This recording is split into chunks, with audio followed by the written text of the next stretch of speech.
Buenas tardes, hablemos hoy de expresiones condicionales en Python. Como introducción, pues en esta clase se introducirá el constructo central de programación, las expresiones condicionales que permiten que un algoritmo tome decisiones a partir de condiciones lógicas. Desde la perspectiva de las matemáticas puras, una condición en Python es una proposición lógica y el resultado true o false es un valor de verdad y la ejecución del algoritmo depende de la verdad de la proposición. Desde la ciencia de datos, los modelos de Machine Learning y Deep Learning se apoyan en decisiones lógicas, umbrales, clasificación y reglas, y todas construidas con estructuras condicionales. Aquí la vamos a poner como separadito. Todas se apoyan en decisiones lógicas, le apoyan en decisiones lógicas, vamos a poner aquí en decisiones lógicas. Vamos a quitar umbrales, clasificación y reglas, y todas construidas con estructuras condicionales. Entonces acá le quitamos todas construidas con estructuras condicionales. Y la estructura de la clase es que en esta sesión se desarrollarán los temas de indentación propios de los condicionales en Python, la construcción de sentencias condicionales, estudiaremos la sentencia if, la sentencia else y la sentencia elif, y los condicionales anidados y el uso de operadores and y or en condicionales. Un primer ejemplo de aplicación de los condicionales es para los matemáticos la función valor absoluto, f de x igual a barras de x, definida para cualquier número real x, ¿cierto? Aquí vamos a poner, aquí como donde x pertenece a mat bb r, es cualquier número real, y aquí le ponemos como un quad para un espaciocito entre la condición que establece la variable a que pertenece, la variable dependiente a qué conjunto pertenece. Esa función valor absoluto se define como x para los x no negativos y como el inverso aditivo de x o menos x para los negativos. Y bueno, pues ¿cómo lo hacemos en Python? Pues bueno, definimos una función f de x así, pues vamos a decir que ya lo ponemos como condicional si x es menor o igual que 0, entonces esta función debe retornar a x. Entonces le vamos a poner que return a x en ese caso. Y bueno, pues y si x es menor que 0, pues entonces debe retornar esta función mejor a el inverso aditivo de x, cambiarle el signo a la x. Y aquí, ya después de que la definimos, pues corremos y vemos de que cuando le evaluamos en 5, ya nos devuelve el f en 5, aquí f en 5, bueno, no está retornando el 5, aquí nos debería retornar al mismo x, si x es menor o igual que 0, retorna x, y si x es menor que 0, retorna el inverso aditivo de x. Bueno, vamos a ver, corremos esta y evaluamos el 5. Bueno, no nos aparece nada. Esta vez vamos a ver qué será. Y si lo evaluamos en un número negativo, f de menos 1, ella nos devuelve el menos 1. Hay un problemita con la definición. Así es que es para los x mayores iguales que 0, devuelve a x. Y entonces ahora sí, para el 5 devuelve el 5, y para el menos 1 devuelve al 1, y para el 0 devuelve el 0. Aquí le vamos a poner que y para el 0 devuelve al 0. Es para los positivos y el 0 los deja iguales y a los negativos les cambia el signo.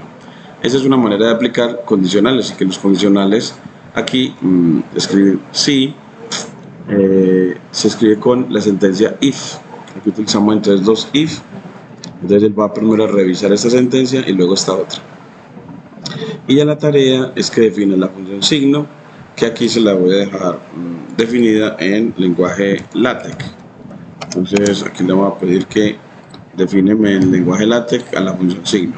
Entonces defíneme,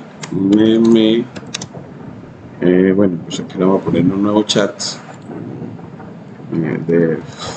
Defíneme, en lenguaje LaTeX a la función signo utilizada en ciencia de datos. Utilizada en ciencia de datos y cálculo. Entonces aquí le pedimos esa parte, que me lo diga en lenguaje LaTeX. Y bueno, aquí nos dice que aquí nos utiliza el /operator name y nos entrega este fragmento de código para definir a esa función signo. Control V, y aquí lo corremos y miren que nos entrega que signo es -1 para los negativos, 0 para el 0 y 1 para el positivo. La función signo, y ahora la función relu. Entonces ahora sí, de manera análoga, pues defíneme ahora a la función de relu. Entonces, que también se define como 0 para los negativos y el 0, y 1 y x para los positivos. Pues aquí siempre se define como el máximo entre el 0 y x. Por lo tanto, si el negativo va a tomar el 0, si el 0 va a tomar el 0, si el 0 va a tomar el 0, y si es positivo va a tomar a x. Entonces aquí nos la define en lenguaje LaTeX. Aquí, entonces voy a dárselos acá la función relu, delimitada entre doble signo de dólar, y aquí también, aquí entre doble signo de dólar, y miren que nos queda la función relu, que es 0 para los negativos y es x para los no negativos.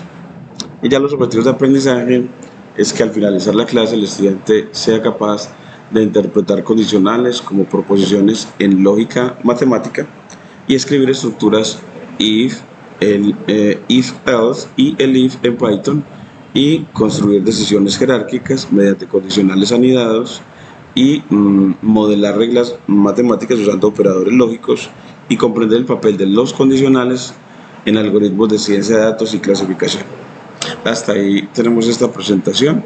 Aquí le voy a poner como el video y el de articulación entre matemática y ciencia de datos, que nos muestra que en la matemática pura tiene proposiciones lógicas, en Python tenemos condiciones, en matemática pura tenemos predicados, en Python tenemos expresiones booleanas, en matemática pura tenemos implicaciones, aquí tenemos sentencia if, en matemáticas puras tenemos partición de conjuntos, y aquí tenemos if, el if, y en matemática pura tenemos conjunción de disyunción, aquí tenemos and, or. En ciencia de datos tenemos análogo a las proposiciones lógicas, las reglas de decisión, y análogo a los predicados, los criterios de clasificación, y análogo a las implicaciones, el modelo predictivo, y análogo a las particiones de conjuntos, la segmentación de conjuntos, y análogo a la conjunción y la disyunción, la combinación de variables. Bueno, aquí ya entonces tenemos, y que la idea clave es que todo modelo de clasificación inicia con decisiones lógicas, con umbrales, comparaciones y reglas. Y ya aquí está la secuencia didáctica que vamos a seguir. Bueno, pues aquí ya aquí vamos para la apertura, empezar con cómo decir un algoritmo si un dato pertenece a una clase u a otra. Entonces el ejemplo de ciencia de datos es clasificar si un cliente comprará o no, o decidir si una imagen contiene un objeto, y determinar si un objeto es una anomalía. La traducción es, por ejemplo, si tengo una probabilidad, ver si la probabilidad es mayor que 0.5, imprimir que efectivamente entonces es probable que llueva. Y si la probabilidad es de 0.82, verificar si la probabilidad entonces es mayor que 0.5 para decir que entonces el objeto asociado a esa probabilidad pertenece a la clase positiva. Y la discusión es que el umbral es un punto en una recta real o una recta en un plano cartesiano o un plano en el espacio, y hay decisiones computacionales y hay relación con clasificación binaria para discutir en clase. Y ya el ejemplo de un umbral lineal de decisión es wx más w1 de x más w2 de y más b igual 0. Esta es una recta que sirve como umbral de decisión, de tal manera que si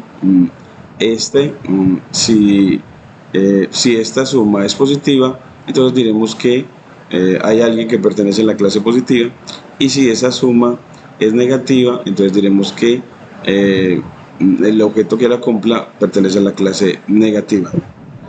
Y ya veremos entonces un ejemplo en Matplotlib donde se generan dos grupos de puntos, se define un clasificador lineal y se dibuja la recta de decisión y sus regiones asociadas.